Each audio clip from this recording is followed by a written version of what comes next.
ದೇಶಕ್ಕೆ ಯೋಧ, ನಾಡಿಗೆ ರೈತ, ಬಾಳಿಗೆ ಗುರು ಒಬ್ಬ ತಾನೆ. ಅಕ್ಷರ ಕಲಿಸೋ, ಅಜ್ಞಾನ ಅಳಿಸೋ, ಅವನೂನು ಅನ್ನದಾತಾನೆ. ತಪ್ಪು ಸರಿಯ ತಿದ್ದಿ ತಿಳಿ ಹೇಳಿ ಸಮಬುದ್ಧಿ, ನಮ್ಮ ಚಿತ್ತ ಶುದ್ಧಿಯಾಗೋ ಹಾದಿ.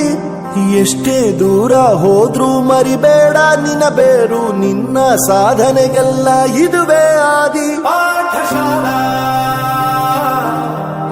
ಪಾಠಶಾಲಾ ಪಾಠಶಾಲಾ ಪಾಠಶಾಲಾ.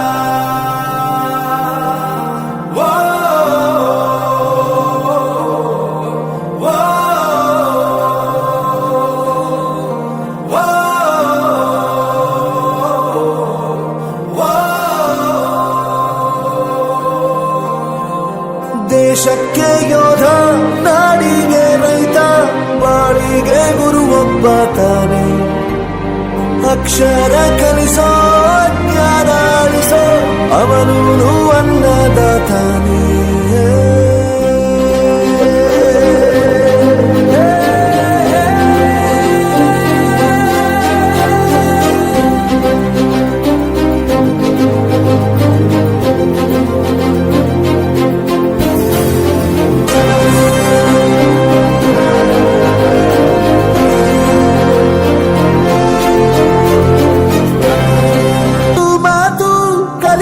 ಜಾಗ, ಪ್ರತಿ ಹೆಜ್ಜೆ ಗುರುತು ಅರಿತ ಜಾಗ, ಕನಸುಗಳ ಜೊತೆಗೆ ನಡೆದ ಜಾಗ, ಸ್ನೇಹಿತರ ಪ್ರೀತಿ ಪಡೆದ ಜಾಗ. ಎಲ್ಲರೂ ಒಂದೇ, ಇಲ್ಲಿ ಮೇಲೂ ಕೀಳಿಲ್ಲ, ಜ್ಞಾನದ ಹಸಿರಿದ್ದಾಗ ಮೊದಲು ಕೊನೆಯಿಲ್ಲ. ಮನೆಯೇ ಮೊದಲ ಶಾಲೆ, ತಾಯಿನೇ ಗುರುವು, ತಾಯಿಗೂ ಪಾಠ ಹೇಳಿದ ಗುರುವೇ ಅರಿವು. ದಾನಕ್ಕೂ ಶ್ರೇಷ್ಠ ವಿದ್ಯೆ ಎನ್ನುವುದನ್ನು ತಿಳಿದ ದೇಶ ನಮದು, ವಿಶ್ವದ ಕಣ್ಣು. ಮುಂದೆ ಗುರಿ ಇರಬೇಕು, ಹಿಂದೆ ಗುರು ಇರಬೇಕು, ನಂಬಿ ನಡೆದರೆ ಸಾಕು ಸಾರ್ಥಕ ಬದುಕು.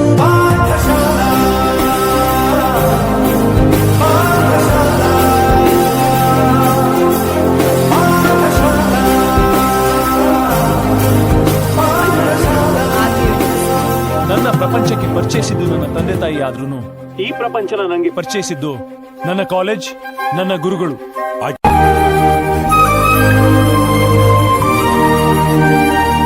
ಬೆರೆಯೋದು ಹೇಗೆ ಕಂಡಿದ್ದಿಲ್ಲಿ, ಜೊತೆಯಾಗಿ ಹಂಚಿ ತಿಂದಿದ್ದಿಲ್ಲಿ, ಹಿರಿಯರಿಗೆ ತಲೆಬಾಗಿ ನಿಂತಿದ್ದಿಲ್ಲಿ, ಬದುಕುವ ರೀತಿ ಕಲಿತಿದ್ದಿಲ್ಲಿ. ಶಿಕ್ಷಣ ಶಿಕ್ಷೆ ಅಲ್ಲ, ನಮ ಕಾಯುವ ರಕ್ಷೆ, ಪುಸ್ತಕ ಹಿಡಿದ ಕೈ ಸರಿದಾರಿಯ ನಕ್ಷೆ. ತಂದೆ ತಾಯಿ ದುಡಿಮೆ ನಮ್ಮ ಬೆಳವಣಿಗೆ, ತಿದ್ದೋ ಗುರುವಿನ ತಾಳ್ಮೆ ನಮ್ಮ ಬರವಣಿಗೆ. ಓದಿಸುವವರಿಗೆ ಮಾತ್ರ ಸಿರಿತನ ಬಡತನ ಎಲ್ಲ, ಓದೋ ಮನಗಳಿಗೆ ಯಾವುದು ಇಲ್ಲ. ಪದವಿ ಅಂಕೆ ಇದ್ದರೆ ನೀ ಗೆದ್ದ ಹಾಗಲ್ಲ, ವಿನಯ ಮೌಲ್ಯ ಎಂದಿಗೂ ಸೋಲುವುದಿಲ್ಲ.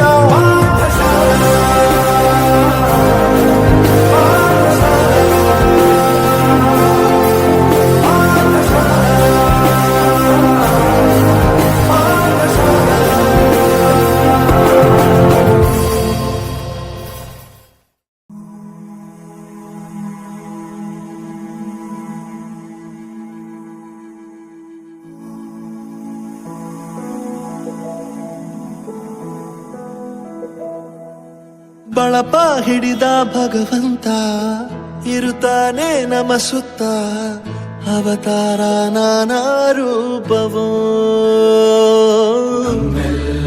ಹಣೆ ಬರಹ ತಿದ್ದಿ ಬರೆಯಲು, ಕತ್ತಲೆಯಿಂದ ಬಂತ ನಮ್ಮ ಕೈಯ ಹಿಡಿಯುತ್ತ, ಕರೆದೊಯ್ದ ಬೆಳಕು ತೋರಲು. ಗದರೋದು ನಮ್ಮ ಬೆಳೆಸಲು,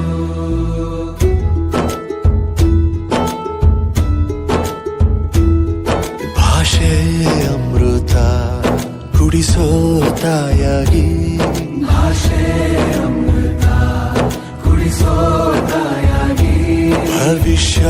ಬರೆವಂತ ತಂದೇನೋ ಆಗಿ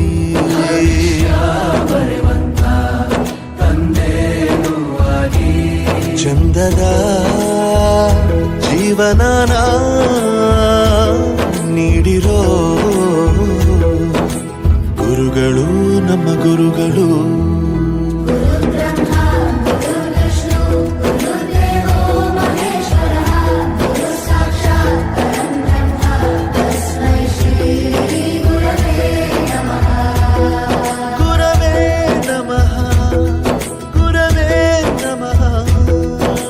ಬಳಪ ಹಿಡಿದ ಭಗವಂತ ಇರುತ್ತಾನೆ ನಮ ಸುತ್ತ ಅವತಾರ ನಾನಾ ರೂಪವೋ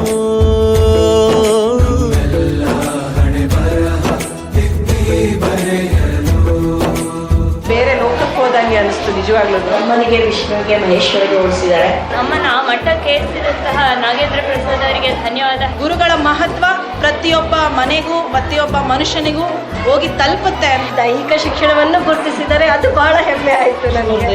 ಕೇಳ್ತಾ ಇದ್ರೆ ನಾನು ಗುರು ಆಗಿದ್ದಕ್ಕೆ ಹೆಮ್ಮೆ ಪಡುತ್ತೀನಿ. ಮಕ್ಕಳಿಗೆ ಗೊತ್ತಾಗುತ್ತೆ ಗುರುವಿನ ಬೆಲೆ ಎಂತದ್ದು ಅಂತ. ಹಿಂದೆ ಇತ್ತು ಗುರು ಶಿಷ್ಯ ಪರಂಪರ, ಅದೇ ರೀತಿ ಈ ಹಾಡು ಇವತ್ತು ನಾವು ಕೇಳೀವಿ ಅಂತ ಹೇಳಿ ಬಹಳ ನಮಗೆ ಖುಷಿಯಾಗಿದೆ. ಬಾಳಲ್ಲಿ ಲೆಕ್ಕ ಎಷ್ಟು ಮುಖ್ಯ ಎಂಬುದ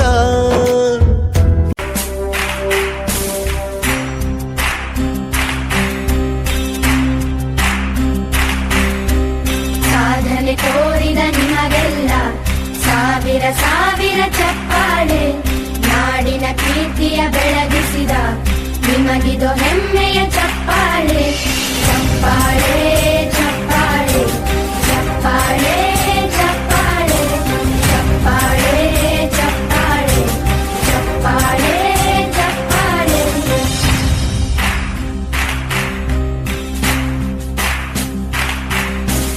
ಕನ್ನಂಬಾಡಿಯ ಕಟ್ಟಿಸಿದ ಭಾರತ ರತ್ನಕ್ಕೆ ಚಪ್ಪಾಳೆ. ಕನ್ನಡ ಡಿಂಡಿಮ ಬಾರಿಸಿದ ಕವಿಗಳೇ ನಿಮಗಿದು ಚಪ್ಪಾಳೆ. ದೇಶವ ಕಾಯುವ ಯೋಧರಿಗೆ ನಮ್ಮೆದೆಯಾಳದ ಚಪ್ಪಾಳೆ.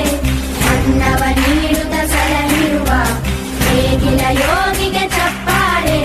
ಚಪ್ಪಾಳೆ ಚಪ್ಪಾಳೆ ಚಪ್ಪಾಳೆ ಚಪ್ಪಾಳೆ ಚಪ್ಪಾಳೆ ಚಪ್ಪಾಳೆ ಚಪ್ಪಾಳೆ ಚಪ್ಪಾಳೆ. ಕಣ್ಣನು ನೀಡುವ ಅಣ್ಣನಿಗೆ ನಮ್ಮಯ ಪ್ರೀತಿಯ ಚಪ್ಪಾಳೆ. ದೇಶವಾಳಿದ ನಾಯಕರೇ ನಿಮಗಿದು ಗೌರವ ಚಪ್ಪಾಳೆ. ನಾದದ ಸುಧೆಯನ್ನು ಹರಿಸಿರುವ ನಾಯಕರೇ ಇದು ಚಪ್ಪಾಳೆ. ಧೈರ್ಯ ಶೌರ್ಯವ ಮೆರೆದಿರುವ ವೀರ ವನಿತೆಯರೇ ಚಪ್ಪಾಳೆ. ಚಪ್ಪಾಳೆ ಚಪ್ಪಾಳೆ ಚಪ್ಪಾಳೆ ಚಪ್ಪಾಳೆ ಚಪ್ಪಾಳೆ ಚಪ್ಪಾಳೆ ಚಪ್ಪಾಳೆ ಚಪ್ಪಾಳೆ. ಕೀರ್ತನೆ ವಚನವ ಬೋಧಿಸಿದ ಯೋಗಿ ವರೇಣ್ಯರೇ ಚಪ್ಪಾಳೆ. ಕ್ರೀಡಾ ಲೋಕದ ಸಾಧಕರೇ ನಿಮಗಿದ ಸ್ಫೂರ್ತಿಯ ಚಪ್ಪಾಳೆ. ಬೆಳ್ಳಿ ತೆರೆಯ ತಾರೆಗಳೇ ನಿಮಗಭಿಮಾನದ ಚಪ್ಪಾಳೆ. ನಾಡಿಗೆ ಅಣ್ಣನೇ ಆಗಿರುವ ರಾಜಣ್ಣನಿಗೆ ಚಪ್ಪಾಳೆ. ಚಪ್ಪಾಳೆ ಚಪ್ಪಾಳೆ ಚಪ್ಪಾಳೆ ಚಪ್ಪಾಳೆ ಚಪ್ಪಾಳೆ ಚಪ್ಪಾಳೆ ಚಪ್ಪಾಳೆ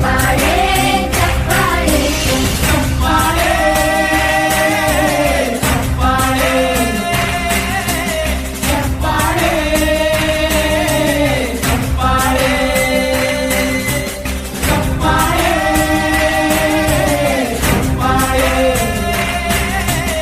ಚಪ್ಪಾಳೆ ಚಪ್ಪಾಳೆ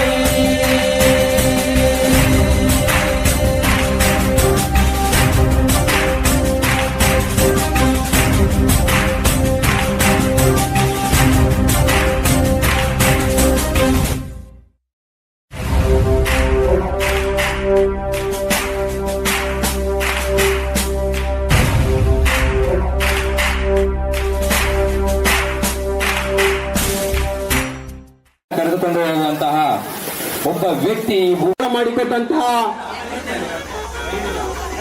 ರೂಪಿಸಿಕೊಳ್ಳಲು ಅನುಕೂಲ ಮಾಡಿಕೊಟ್ಟ ನಮ್ಮ ವಿದ್ಯಾಸಂಸ್ಥೆಯ ಮುಖ್ಯ ಶಿಕ್ಷಕರು ನಮ್ಮ ಮುಖ್ಯ ಶಿಕ್ಷಕರು RTR ಸರ್ ಅವರನ್ನ ಸವಿನಯವಾಗಿ ನಾನು ವೇದಿಕೆ ಮೇಲೆ ಆಹ್ವಾನ ಮಾಡ್ತಿದ್ದೇನೆ. ದಯವಿಟ್ಟು ಎಲ್ಲ ಸ್ನೇಹಿತರು ಅವರನ್ನ ವೇದಿಕೆ ಮೇಲೆ ಬರಮಾಡಿಕೊಳ್ಳೋಣ. ಇಂಥ ಒಂದು ಅದ್ಭುತ ಕ್ಷಣಕ್ಕೆ ಹೋದಂತಹ ಕಾರ್ಯಕ್ರಮ. ಅದೇ ರೀತಿ ಮುಖ್ಯಸ್ಥರು ಮತ್ತೊಬ್ಬ ಮುಖ್ಯಸ್ಥರು ವಿಜಯಾನಂದ ಸರ್ ಇದ್ದೀನಿ. ಅದೇ ರೀತಿ ಮತ್ತೊಬ್ಬ ನಮ್ಮ ಶಿಕ್ಷಕರು SMR ಸರ್ ಅವರನ್ನ ನಾನು ವೇದಿಕೆಗೆ ಬರಮಾಡ್ಕೊಳ್ತಾ ಇದ್ದೀನಿ. ಹಸೀರಾಗಬೇಕು ಅಂತ ತಮ್ಮಲ್ಲಿ ಸವಿನಯ ಪ್ರಾರ್ಥನೆಯನ್ನ ಮಾಡ್ತಾ ಇದ್ದೀನಿ. ಅದೇ ರೀತಿ ಮತ್ತೊಬ್ಬ ಶಿಕ್ಷಕರು CH ಸರ್ ಅವರನ್ನ ನಾನು ವಿನಮ್ರತೆಯಿಂದ ಗೌರವಪೂರ್ವಕವಾಗಿ ನಾನು ಅವರನ್ನ ವೇದಿಕೆಗೆ ಆಹ್ವಾನ ಮಾಡ್ತಾ ಇದ್ದೇನೆ.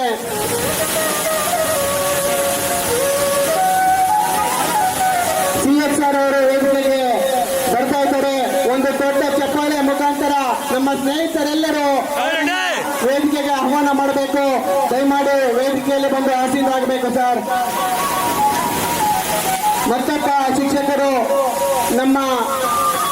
ನಿಮ್ಮೆಲ್ಲರ ನೆಚ್ಚಿನ ಶಿಕ್ಷಕರು GM ಸರ್ ಅವರನ್ನ ನಾವು ವೇದಿಕೆಗೆ ಸವಿನಯವಾಗಿ ಆಹ್ವಾನವನ್ನು ಮಾಡ್ತಾ ಇದ್ದೀವಿ.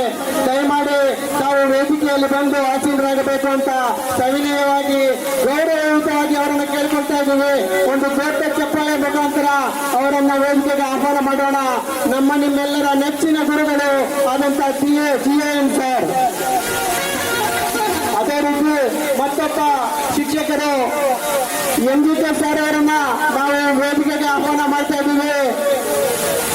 ಅವರನ್ನ ಶಾಲೆ ಓದಿಸುವ ಮುಖಾಂತರ ಈ ವೇದಿಕೆಗೆ ಆಹ್ವಾನವನ್ನ ಸವಿನಯವಾಗಿ ಪ್ರಾರ್ಥನೆ ಮಾಡ್ತಾ ಇದ್ದೀವಿ. ಸರ್ ದಯವಿಟ್ಟು ವೇದಿಕೆಯಲ್ಲಿ ಬಂದು ಆಸೀನರಾಗಬೇಕು.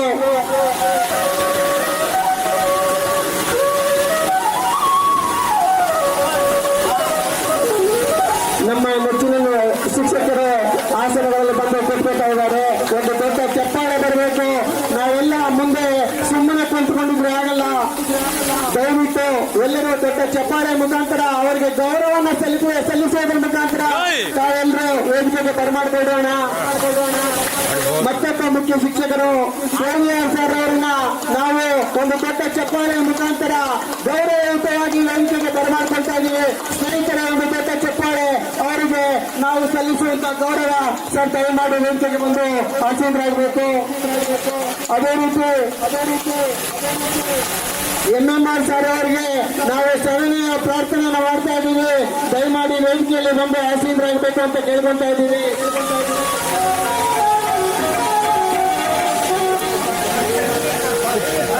ಅದೇ ರೀತಿ ನಮ್ಮ MS ಸರ್ ಅವರನ್ನ ವೇದಿಕೆಗೆ ಆಹ್ವಾನ ಮಾಡ್ತಾ ಇದ್ದೀವಿ. ಸರ್ ದಯಮಾಡಿ ವೇದಿಕೆಗೆ ಆಗಮಿಸಬೇಕು. ನಿಮ್ಮ ನೆಚ್ಚಿನ ಶಿಷ್ಯರಿಂದ ಇವತ್ತು ತಮ್ಮನ್ನ ಗೌರವಯುತವಾಗಿ ಆಹ್ವಾನ ಮಾಡ್ತಾ ಇದೆ ವೇದಿಕೆಗೆ. ಅದೇ ರೀತಿ PV ಸರ್ ಅವರನ್ನ ನಾವು ವೇದಿಕೆಗೆ ಆಹ್ವಾನ ಮಾಡ್ತಾ ಇದ್ದೀವಿ. ಸರ್ ದಯವಿಟ್ಟು ತಾವು ಕೂಡ ಬಂದು ವೇದಿಕೆಯಲ್ಲಿ ಬಂದು ಆಸೀನರಾಗಬೇಕು. ಅದೇ ರೀತಿ CVM ಸರ್ ಅವರನ್ನ ನಾವು ಸವಿನಯವಾಗಿ ಪ್ರಾರ್ಥನೆ ಮಾಡ್ತಾ ಇದ್ದೀವಿ. ಸರ್ ದಯಮಾಡಿ ವೇದಿಕೆಯ ಮೇಲೆ ಬಂದು ಆಸೀನರಾಗಬೇಕು ಅಂತ ಕೇಳ್ಕೊಳ್ತಾ ಇದ್ದೀವಿ. ಅದೇ ರೀತಿ ನಮ್ಮ ಮತ್ತೊಬ್ಬ ಶಿಕ್ಷಕರು GMC ಮೇಡಮ್ ಅವರನ್ನ ನಾವು ಕೇಳ್ಕೊಳ್ತಾ ಇದ್ದೀವಿ. ವೇದಿಕೆ ಮುಖೇನ ದಯಮಾಡಿ ವೇದಿಕೆ ಮೇಲೆ ಬಂದು ಆಸೀನರಾಗಬೇಕು. ದಯವಿಟ್ಟು ಒಂದು ದೊಡ್ಡ ಚಪ್ಪಾಳೆ ಬರಬೇಕು. ನಾವೆಲ್ಲ ಮುಂದೆ ಕೂತ್ಕೊಂಡು ಸುಮ್ಮನೆ ಇದ್ರೆ ಸಾಲದು. ಅವರಿಗೆ ಗೌರವ ಸಲ್ಲಿಸುವಂತ ಸಂದರ್ಭ. ಅದೇ ರೀತಿ ಶಾರದಮ್ಮ ನಮ್ಮ ಮತ್ತೊಬ್ಬ ಶಿಕ್ಷಕರು ಅವರನ್ನು ಕೂಡ ನಾನು ವೇದಿಕೆಗೆ ಸವಿನಯವಾಗಿ ಗೌರವಯುತವಾಗಿ ಆಹ್ವಾನ ಮಾಡ್ತಾ ಇದ್ದೇನೆ. ಅದೇ ರೀತಿ ಅವರನ್ನ ವೇದಿಕೆಗೆ ಬರಮಾಡಲಿಕ್ಕೆ ಪ್ರಯತ್ನವನ್ನು ಮಾಡಬೇಕು ನಮ್ಮ ಶಿಷ್ಯರಿಂದ. ದಯವಿಟ್ಟು ಒಂದು ದೊಡ್ಡ ಚಪ್ಪಾಳೆ ಮುಖಾಂತರ ಅವರನ್ನ ಬರಮಾಡಿಕೊಳ್ಳೋಣ.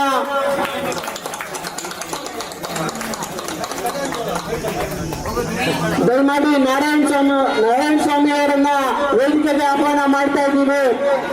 ಅವರ ಶ್ರೀಮತಿಯವರನ್ನ ನಾವು ವೇದಿಕೆಗೆ ಆಹ್ವಾನ ಮಾಡ್ತಾ ಇದ್ದೀವಿ. ದಯಮಾಡಿ ವೇದಿಕೆಯಲ್ಲಿ ಬಂದು ಆಸೀನರಾಗಬೇಕು ತಾಯಿ. ಈ ಶಾಲೆಯ ಶಿಕ್ಷಕರು ಶಿವಶಂಕರ್ ಸರ್ ಅವರನ್ನ ನಾವು ಸವಿನಯವಾಗಿ ಪ್ರಾರ್ಥನೆ ಮಾಡ್ತಾ ಇದ್ದೀವಿ. ವೇದಿಕೆಯಲ್ಲಿ ಬಂದು ಆಸೀನರಾಗಬೇಕು. ಮತ್ತೊಬ್ಬ ಶಿಕ್ಷಕರು ಗೋವಿಂದರಾಜ್ ಸರ್ ಅವರನ್ನ ಮನವಿ ಮಾಡ್ತಾ ಇದ್ದೀವಿ. ದಯಮಾಡಿ ವೇದಿಕೆಯಲ್ಲಿ ಬಂದು ಆಸೀನರಾಗಬೇಕು. ತಡವಾಗಿದೆ, ದಯಮಾಡಿ ಬೇಜಾರು ಮಾಡಿಕೊಳ್ಬಾರ್ದು. ನಮ್ಮ ವೇದಿಕೆ ಮುಖೇಂದ್ರವರನ್ನ ದಯಮಾಡಿ ಒಂದು ದೊಡ್ಡ ಚಪ್ಪಾಳೆ ಮುಖಾಂತರ ನಮ್ಮ ಸ್ನೇಹಿತರೆಲ್ಲರೂ ಗೌರವಯುತವಾಗಿ ಅವರನ್ನ ವೇದಿಕೆಗೆ ತಂಡದವರಿಂದ ಕಾರ್ಯಕ್ರಮಕ್ಕೆ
Iba que rara, no, de grupo.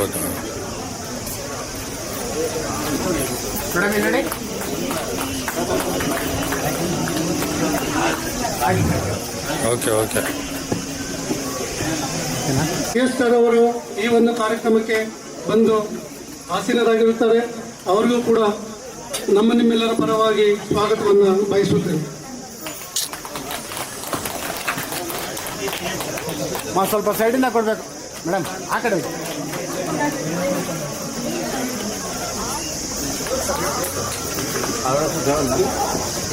ನೋಡಿ ಸರ್, ಇಲ್ಲಿ ಎಲ್ಲ ಭಾಷಣವನ್ನು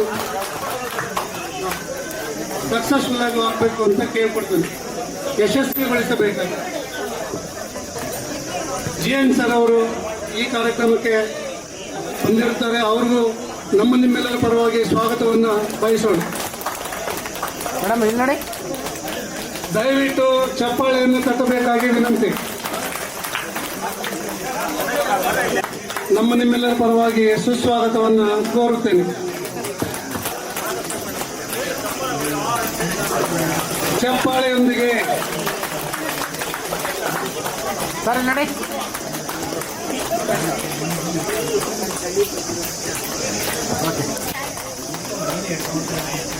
ಓಕೆ ಬಿಡ್ರಿ. ಆಗಮಿಸಿರುತ್ತಾರೆ. ಅವ್ರಿಗೂ ಸಹ ಹೃತ್ಪೂರ್ವಕ ಸುಸ್ವಾಗತ. ಇಲ್ಲಿ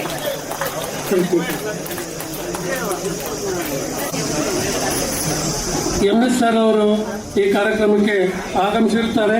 MS ಸರ್ ಅವ್ರಿಗೂ ಹೃತ್ಪೂರ್ವಕ ಸುಸ್ವಾಗತ. ಸರ್ ಇಲ್ಲೇ ಸರ್ BV ಸರ್ ಅವರು ಕೂಡ ಈ ಕಾರ್ಯಕ್ರಮಕ್ಕೆ ಆಗಮಿಸಿರುತ್ತಾರೆ. ಅವ್ರಿಗೂ ನಿಮ್ಮೆಲ್ಲರ ಪರವಾಗಿ ಹೃತ್ಪೂರ್ವಕ ಸುಸ್ವಾಗತ. ತಮ್ಮ ಹೃದಯಪೂರ್ವಕ ಚಪ್ಪಾಳೆಯೊಂದಿಗೆ, ದಯವಿಟ್ಟು ಚಪ್ಪಾಳೆ.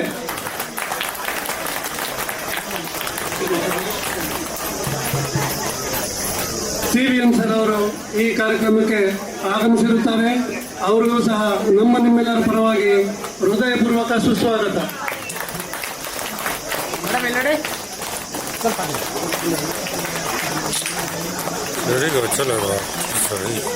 ಈ ಕಾರ್ಯಕ್ರಮಕ್ಕೆ ಆಗಮಿಸಿದ್ದಾರೆ. ಅವ್ರಿಗೂ ಸಹ ನಿಮ್ಮೆಲ್ಲರ ಪರವಾಗಿ ಹೃತ್ಪೂರ್ವಕ ಸುಸ್ವಾಗತವನ್ನು ಬಯಸುತ್ತೇನೆ.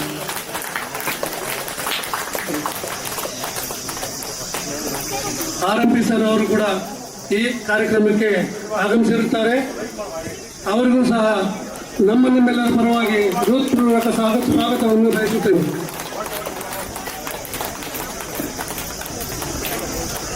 ಅವರು ನಮ್ಮ ನಾರಾಯಣ ಶಮಣ್ಣವರ ಮಗಳು ನಮಗೆ ಹಿಂದಿ ಟೀಚರ್ ಆಗಿ ಬಂದಿದ್ರು. ಅವ್ರಿಗೂ ಸಹ ಸ್ವಾಗತವನ್ನು ನಿಮ್ಮೆಲ್ಲರ ಪರವಾಗಿ ಬಯಸುತ್ತೇನೆ.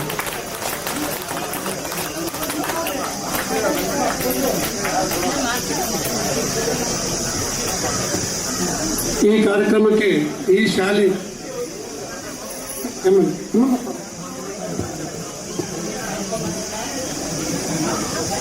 MMR ಸರ್ ಅವರಿಗೆ ಈ ಕಾರ್ಯಕ್ರಮಕ್ಕೆ ಆಗಮಿಸಿರ್ತಾರೆ. ಅವ್ರಿಗೂ ಸಹ ಹೃತ್ಪೂರ್ವಕ ಸುಸ್ವಾಗತವನ್ನು ಬಯಸುತ್ತೇನೆ.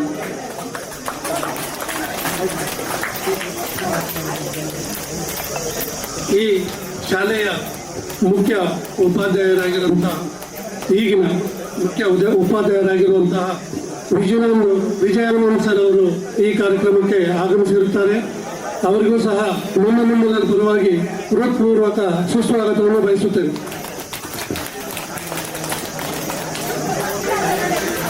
ಚಪ್ಪಾಳೆ ಜ್ವರ ಬರಬೇಕಾಗಿ ಹೇಳ್ತೇವೆ.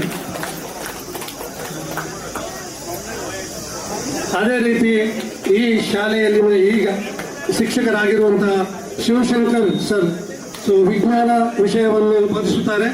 ಇವರಿಗೂ ಸಹ ಈ ಕಾರ್ಯಕ್ರಮಕ್ಕೆ ನಿಮ್ಮೆಲ್ಲರ ಪರವಾಗಿ ಹೃತ್ಪೂರ್ವಕ ಸುಸ್ವಾಗತ. ಅದೇ ರೀತಿ ಗೋವಿಂದರಾಜು ಸರ್ ಅವರು ಗಣಿತ ಭಾಷೆಯನ್ನು ಇಲ್ಲಿ ಬೋಧಿಸುತ್ತಾರೆ. ಅವರಿಗೂ ಸಹ ನಿಮ್ಮೆಲ್ಲರ ಪರವಾಗಿ ಈ ಒಂದು ಕಾರ್ಯಕ್ರಮಕ್ಕೆ ಸುಸ್ವಾಗತವನ್ನು ಬಯಸುತ್ತೇವೆ.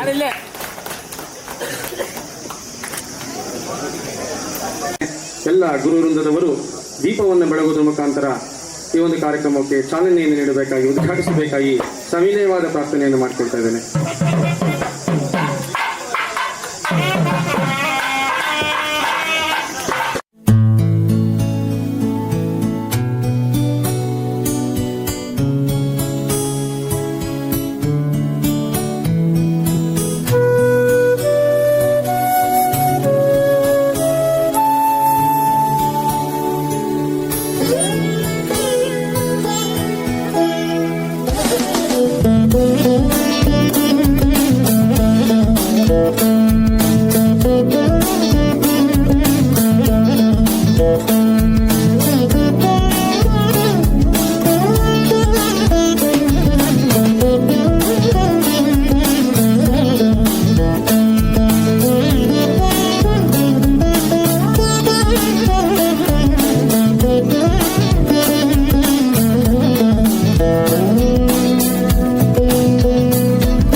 ಮಾಡಿ ತುಂಬಾ ದುಃಖಕರ ವಿಷಯ.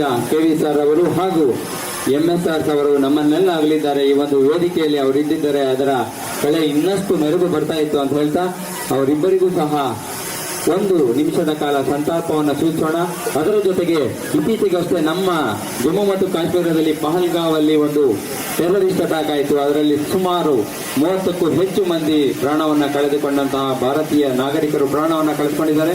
ಅವರಿಗೂ ಸಹ ಸಂತಾಪವನ್ನು ಸೂಚಿಸುತ್ತಾ ನಾವೆಲ್ಲ ಸೈನಿಕರೊಂದಿಗೆ ನಾವಿದ್ದೇವೆ ಅಂತ ಒಂದು ಆತ್ಮಸ್ಥೈರ್ಯವನ್ನು ತುಂಬುವಂತಹ ಹಾಗೂ ನಮ್ಮ ಶಿಕ್ಷಕರ ಕುಟುಂಬದೊಂದಿಗೆ ಇಡೀ ಶಿಕ್ಷಕ ವರ್ಗ ಇದೆ ಅಂತ ಹೇಳ್ತಾ ಸಂತಾಪ ಕಾರ್ಯಕ್ರಮ 1 ನಿಮಿಷದ ಕಾಲ ಮೌನವಾಗಿ ಸಂತಾಪವನ್ನು ಸೂಚಿಸೋಣ ಅಂತಾರೆ. ಆ ಪ್ರೀತಿ ಬಾಂಧವ್ಯ ಆ ಒಂದು ಸೊಗಡಿದೆಯಲ್ಲ, ಆ ಸೊಗಡನ್ನು ಕೊಟ್ಟಂತ ಈ ಭೂಮಿ ನಿಮ್ಮ ಪುಣ್ಯ ನಮ್ಮ ಖುಷಿ ಅಂತ ಹೇಳಲಿಕ್ಕೆ ಬಯತೇನೆ. ಆ ದೃಷ್ಟಿಯಲ್ಲಿ ಇಷ್ಟೆಲ್ಲ ಸಂಸ್ಕಾರವನ್ನು ಇಟ್ಕೊಂಡಿರೋದು ಹೆಚ್ಚಾದರೆ ಈಗ ನೀವೆಲ್ಲರೂ ಕೂಡ ವಿದ್ಯಾರ್ಥಿಗಳಲ್ಲ, ಮತ್ತು ಈ ಸಮಾಜದ ಪ್ರಜೆಗಳಾಗಿದ್ರೂ ಕೂಡ ಒಂದು ಕುಟುಂಬವನ್ನು ನಿಭಾಯಿಸುವಂಥ ಮುಖ್ಯಸ್ಥರಾಗಿದ್ರಿ. ಹೆಣ್ಣಿರ್ಬೋದು ಗಂಡಿರ್ಬೋದು. ನೀವೇನಾದರೂ ನಿಮ್ಮ ಈ ಜವಾಬ್ದಾರಿಯನ್ನು, ನಮ್ಮ ಜವಾಬ್ದಾರಿಯನ್ನು ನಾವು ಹೇಗೆ ನಿಭಾಯಿಸಿದ್ವಿ, ಈ ಜವಾಬ್ದಾರಿಯನ್ನು ನೀವೇನಾದರೂ ಅಚ್ಚುಕಟ್ಟಾಗಾದರೆ ಈ ಮೊಬೈಲ್ ಯುಗದಲ್ಲಿ, ಇಂಟರ್ನೆಟ್ ಯುಗದಲ್ಲಿ ನೀವೇನಾದರೂ ಮುಂದುಗಡೆ ಕೂತ್ಕೊಂಡು ನಿಮ್ಮದೇ ಆದಂಥ ದಿಕ್ಕನ್ನು ನೀವು ಹೋದರೆ ನಿಮ್ಮ ಕುಟುಂಬ ಯಾವ ದಿಕ್ಕಿಗೆ ಹೋಗುತ್ತೆ ಅನ್ನೋದಿದೆ. ಚಾಲೆಂಜ್ ಮಾಡಿ. ಈಗ ನಾನು ಒಂದು ಕಿವಿ ಮಾತು ಹೇಳೋದಿಷ್ಟೇ, ಇಂಥ ಸ್ಪರ್ಧಾ ಯುಗದಲ್ಲಿ, ಇಂಟರ್ನೆಟ್ ಯುಗದಲ್ಲಿ ನಿಮ್ಮ ಕುಟುಂಬವನ್ನು ನೀವೆಷ್ಟು ಜಾಣತನದಿಂದ ನಿಭಾಯಿಸ್ತೀರಿ, ಎಷ್ಟು ಚೆನ್ನಾಗಿ ನೀವು ನಿರ್ವಹಿಸ್ತೀರಿ, ಅಷ್ಟು ಹೆಸರು ನಮಗೆ ಬರುತ್ತೆ. ನೀವೇನಾದರೂ ಇದರಲ್ಲಿ ಫೇಲ್ಯೂರ್ ಆದರೆ ಆವಾಗಲೂ ನಮ್ಮನ್ನೇ ಬೈಯೋದು. ಅದನ್ನು ನಾನು ನಿಮ್ಮೆಲ್ಲರಿಗೂ ಕಿವಿ ಮಾತನ್ನು ಹೇಳ್ತೇನೆ. ಹೆಣ್ಮಕ್ಳಾಗಿರಲಿ ಗಂಡು ಮಕ್ಕಳಾಗಿರಲಿ ಪ್ರೀತಿಯಿಂದ ಇರಿ. ಸಂಕಷ್ಟಗಳಿಲ್ಲದೆ ಇರುವಂಥ ಕುಟುಂಬ ಯಾವುದೂ ಇಲ್ಲ. ಅಡೆತಡೆಗಳಿಲ್ಲದೆ ಇರತಕ್ಕಂಥ ಜೀವನ ಯಾವುದೂ ಇಲ್ಲ. ಅಡೆತಡೆಗಳು ಬರುತ್ತೆ. ಅಡೆತಡೆಗಳನ್ನು ನಿಭಾಯಿಸುವ ಶಕ್ತಿ ಸಾಮರ್ಥ್ಯ ಕೊಡಿ ಅಂತ ದೇವರಲ್ಲಿ ನಂಬಿಕೆ ಇಡ್ತಾ, ಅಗಾಧವಾದಂಥ ಇಚ್ಛಾಶಕ್ತಿಯಿಂದ ನೀವು ಮಾಡಿದ್ದೆ ಆದರೆ ಸಾಂಸಾರಿಕ ಜೀವನದಲ್ಲೂ ಕೌಟುಂಬಿಕ ಜೀವನದಲ್ಲೂ ಯಶಸ್ವಿ ಆಗ್ತೀರಿ. ಯಶಸ್ವಿ ಆಗಲಿ. ನಿಮ್ಮೆಲ್ಲರೂ ಸಂತೋಷದಿಂದ ನಗುನಗುತ್ತಾ ಕುಟುಂಬಗಳು ಸುಖವಾಗಿರಲಿ ಅಂತೇಳಿ ಹಾರೈಸಿ ನನಗೆ ಅವಕಾಶ ಕೊಟ್ಟಂತ ತಮ್ಮೆಲ್ಲರಿಗೂ ವಂದಿಸಿ ನಮಸ್ಕರಿಸಿ ನನ್ನ ಮಾತನ್ನು ನಿಲ್ಲಿಸ್ತೀನಿ. ಕೆ.ವಿ. ಅವಧಿಯಿಂದ ಆದರ್ಶ ಅವರು ಒಂದು ದಿಟ್ಟ ನಡೆ, ಒಂದು ಅಚಲ ನಿರ್ಧಾರಗಳಿಂದ ಹೆಸರುವಾಸಿಯಾಗಿರ್ತಕ್ಕಂಥವರು. ಅವರು ನಮ್ಮನ್ನೆಲ್ಲ ಉದ್ದೇಶಿಸಿ ಒಂದು ಆಶೀರ್ವಚನವನ್ನು ಕೊಟ್ಟಿದ್ದಾರೆ. ಮತ್ತೊಮ್ಮೆ ನಮ್ಮ ಒಂದು ಮಾರ್ಗದರ್ಶನವನ್ನು ನೀಡಿದ್ದಾರೆ. ಅವರಿಗೆ ಎಲ್ಲ ಸ್ನೇಹಿತ ವೃಂದದ ಪರವಾಗಿ ಅನಂತ ಧನ್ಯವಾದಗಳನ್ನು ಅರ್ಪಿಸುತ್ತಿದ್ದೇನೆ. ಮುಂದಿನ ಒಂದು ಆಶೀರ್ವಚನ ಕಾರ್ಯಕ್ರಮ ಶ್ರೀಯುತ ಎಸ್.ಎಂ. ರಮೇಶ್ ಸರ್ ಅವರು ತಮ್ಮ ಎಲ್ಲ ಶಿಷ್ಯ ವೃಂದವನ್ನು ಕುರಿತು 2 ಹಿತವಚನಗಳನ್ನು ಆಡಬೇಕು ಅಂತ ಕೋರ್ತಾ ಇದ್ದೇವೆ.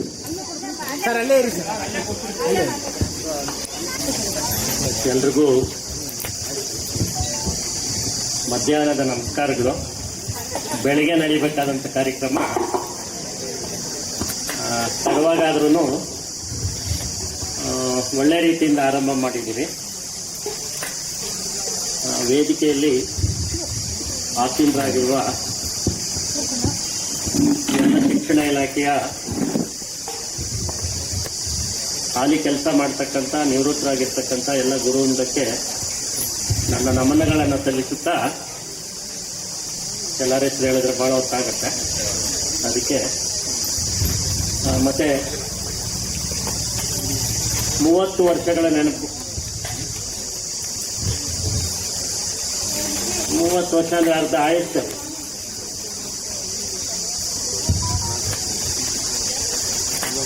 ಭಾಳ ದೊಡ್ಡ ತೋಟ ಇದು. ಓಡಾಡಿ ಎಲ್ಲ ಟೀಚರ್ಸು ಗಟ್ಟಿಯಾಗಿದ್ದಾರೆ, ಆರೋಗ್ಯ ಚೆನ್ನಾಗಿದೆ. ನಾನು ಗೌಡರು ಥ್ಯಾಂಕ್ಸ್ ಕೊಟ್ಟಾಗ ಅವ್ರ ಕೈ ಬೆರಳುಗಳು ಕಬ್ಬಿಣದ ಸಲಾಕೆಗಳಂತೆ. ರೈತರು ಅವ್ರ ಮುಂದೆ ಏನು ಕೆಲಸ ಮಾಡಲ್ಲ, ಎಷ್ಟು ಗಟ್ಟಿಯಾಗಿದ್ದಾರೆ ನೋಡಿ.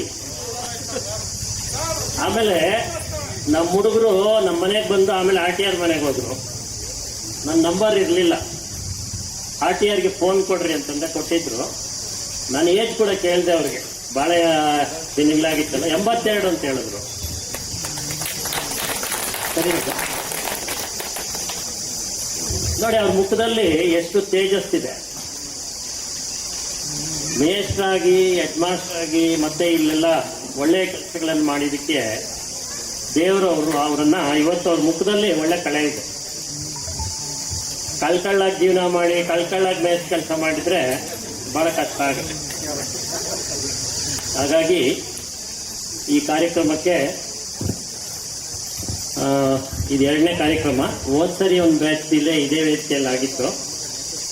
ಅವತ್ತು RTR ಇರಲಿಲ್ಲ, ಇನ್ನೆಲ್ಲರೂ ಇದ್ರು ಅಂತ ಅನ್ನಿಸ್ತದೆ. ಅಲ್ಲ, ಅವತ್ತು ಕಾರ್ಯಕ್ರಮಕ್ಕೆ ಬರಲಿಲ್ಲ ಅನಿಸ್ತದೆ.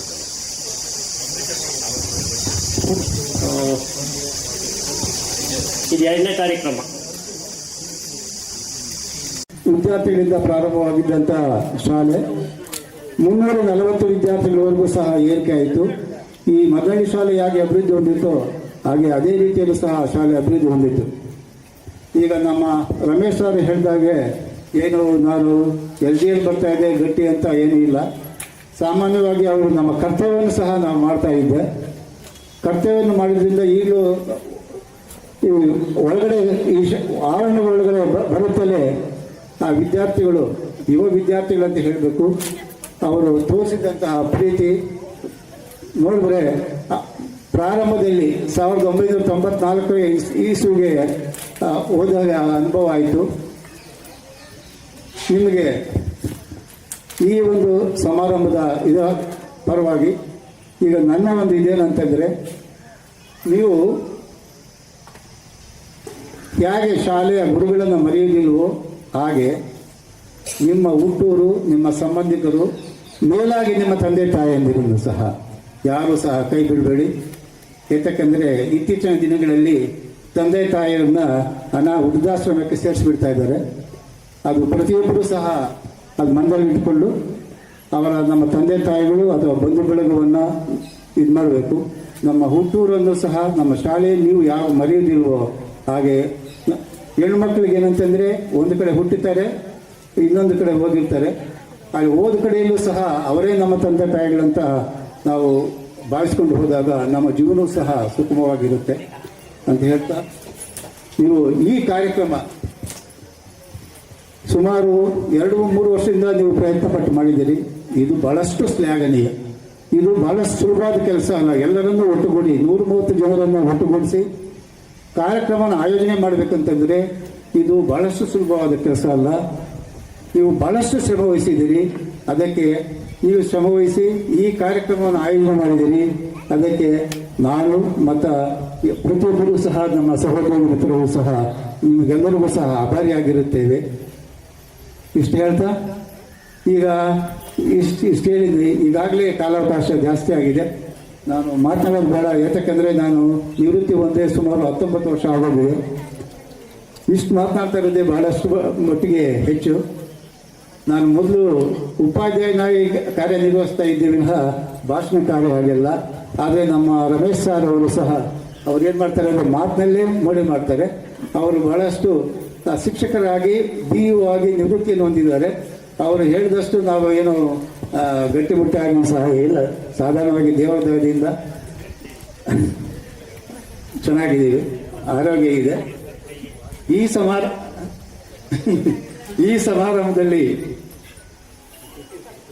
ಸಮಾರಂಭದ ವತಿಯಿಂದ ದೇವರು ನಿಮಗೆ ಮೊದಲು ಆರೋಗ್ಯ ಕೊಳ್ಳಿ, ಭಾಗ್ಯ ಕೊಳ್ಳಿ, ಸಂತೋಷ ಕೊಳ್ಳಿ ಅಂತ ಹಾರೈಸುತ್ತಾ ನನ್ನ ಮಾತುಗಳನ್ನು ನಾನು ಮುಗಿಸ್ತಾ ಇದ್ದೇನೆ. ಜಯ ಹಿಂದ್, ಜಯ ಕರ್ನಾಟಕ. ಶ್ರೀಯುತ GN ಸರ್ ಅವರು GN ಅಲ್ಲ, ನಮಗೆ ನಮ್ಮ ಕಾಲದಲ್ಲಿ ಅವ್ರನ್ನ ಗ್ಯಾಂಗ್ ಲೀಡರ್ ಅಂತಾನೆ ಕರೀತಾ ಇದ್ದೆ. ಆ ಗ್ಯಾಂಗ್ ಲೀಡರ್ ಅವರು ಆಭಾರಿಯಾಗಿರ್ತೇನೆ ಅಂತ ಹೇಳ್ತಾರೆ. ಅದು ಭಾರಿ ದೊಡ್ಡ ಪದ.